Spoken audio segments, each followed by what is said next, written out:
안녕하세요. 무릎 보는 의사 조율입니다. 오늘 영상을 켜게 된 것은 또 우리가 줄기세포에 대한 질문 중에 몇 가지에 대해서 좀 정리해서 말씀드리려고 영상을 켜게 되었습니다.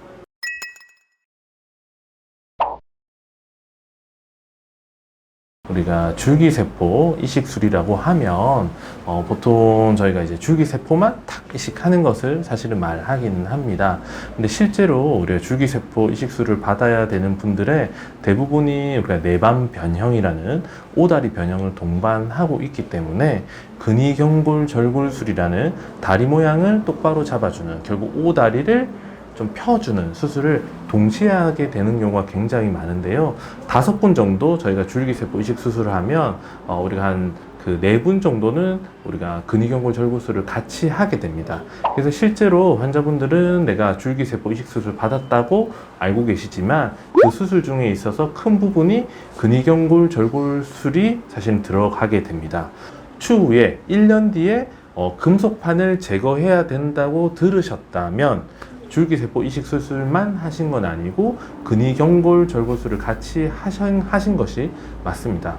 방문하시는 병원에서 줄기세포 이식 수술을 여러 가지 종류들이 있는데 그 수술을 받으신다고 말씀을 들으신다면 꼭 근위경골 절골술을 같이 받는지 여쭤보는 게 좋습니다. 그래야 근위경골 절골술을 하게 되면 재활에도 그 부분을 신경 써야 되고 보조기도 신경 써야 되고 수술 이후에 금속판을 1년이나 1년 반 지나서 빼게 되는 경우도 있기 때문에 이 점을 꼭 고려하셔서 수술할 때 우리가 내가 어떤 수술까지 받는구나 라는 거를 알고 하시면 더 도움이 될 것 같습니다.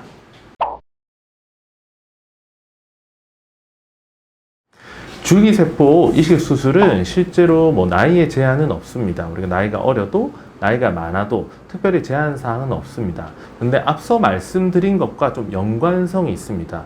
우리가 줄기세포 수술을 할 때 5명 중에 4명은 근위경골 절골술을 같이 한다고 했잖아요. 근데 우리나라에서는 수술을 할 때 요즘 이제 건강보험이라 그러죠. 건강보험의 적용을 받게 되는데 건강보험에서 근위경골 절골술에 대한 제한사항 이 중에 하나가 이제 70세가 넘으면 되지 않는 것으로 되어 있습니다.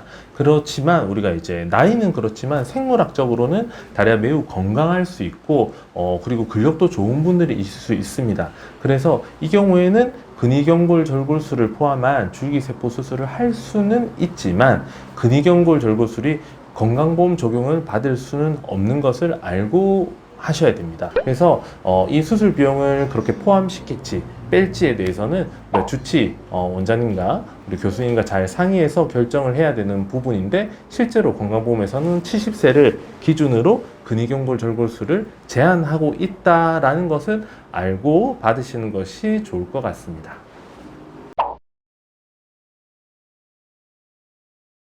줄기세포 이식 수술에 제한이 생길 수도 있습니다. 왜냐하면 줄기세포 이식 수술만 중요한 게 아니고 실제로 다리가 휜 분들은 근위경골 절골술을 해줘서 다리 모양이 교정되는 것도 매우 중요하기 때문인데요. 골다공증이 너무 심하면 근위경골 절골술 이후에 뼈가 잘 안 붙거나 다른 문제가 생길 수 있으니 하지 마시오라는 거를 정해놨습니다.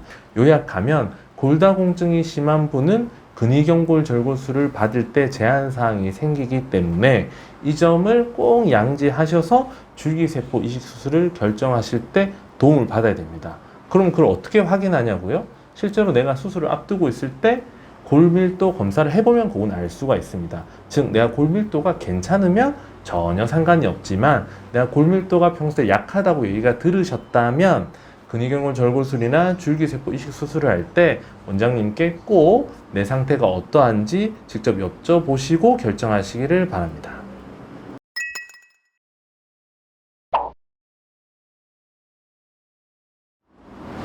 여러분 어떻게 생각하십니까? 저는 환자분들한테 이제 기대 수준을 수술하기 전에 정해드립니다. 영원히 통증이 사라진다고 하지는 않습니다. 만약에 영원히 통증이 사라진다고 하면 우리나라에서 인공관절 치환 수술은 이제 필요 없어지고 모든 분들이 실제로 줄기세포 이식 수술을 받으시면 됩니다. 하지만 지금도 우리나라에서는 줄기세포보다는 인공관절 수술이 훨씬 많이 이루어지고 있는데요. 실제로 줄기세포는 비포장길과 같은 연골이 줄기세포를 통해서 포장길과 같은 우리가 관절 연골 상태로 다시 만들어주는 것인데요. 우리가 걷고 체중을 싣고 운동을 하는 사실은 변하지 않기 때문에 또 사용하면서 그 새롭게 생착되고 재생된 연골은 다를 수 있습니다. 또 우리가 모든 부분에서 줄기세포를 다 하는 것이 아니고 이전에 있던 부분은 남아 있습니다. 그 부분에서 염증 반응이 생기면서 퇴행성 관절염이 다시 발생하게 되는데요. 그러면 그런 염증 세포들이 다시 그 새롭게 재생된 연골세포를 또 물렁하게 만들고 퇴행성 변화를 일으키게 할 수 있습니다. 즉 우리가 통증이 전혀 없으려면 총각대 무릎 아니면 처녀대 무릎으로 완전히 돌아가야 되는데 그렇게 되지 않고 조금씩 사용하고 다시 무릎에 변형이 올 수 있기 때문에 이것을 영원히 통증이 사라진다고 볼 수는 없고, 내가 나이가 젊은데 퇴행성 변화가 빨리 진행되거나 나는 인공관절을 최대한 늦추거나 피하고 싶을 때 그 중간 다리로 10년 정도 시간을 버는 데서 가장 효과가 있다 볼 수 있고요. 완전한 통증이 사라질 수 있습니다 라고 믿고 수술을 하시면 절대 안 됩니다. 하지만 이전에 아팠던 것들이 10개 정도 있으면 한두 개 정도는 남을 수 있다 정도 생각하시고 수술을 받으신다라면 수술 이후에 굉장히 만족감을 느끼실 수 있을 것입니다. 네, 제가 이전에 그 학회에서 뭐 선생님이 영상을 찍어 오신 것을 본 적이 있습니다. 그 환자분은 한쪽은 인공관절, 한쪽은 이제 줄기세포 이식수술을 받은 환자분이었는데요.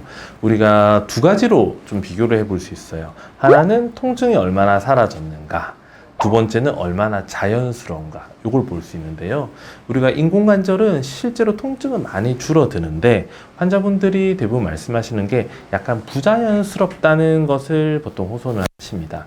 근데 저희가 인공관절은 그래서 통증을 줄이는 거에도 저희가 목표를 하고 있지만 얼마나 자연스럽게 나의 내추럴리 자연적인 무릎으로 돌아가는가가 의사들의 주 관심사인데요. 비교해보면 실제로 인공관절이 통증을 줄이는 데 더 효과적이고 더 자연스럽게 무릎을 쓰는 거는 줄기세포 이식수술을 했을 때 더 자연스럽게 쓰는 것 같습니다.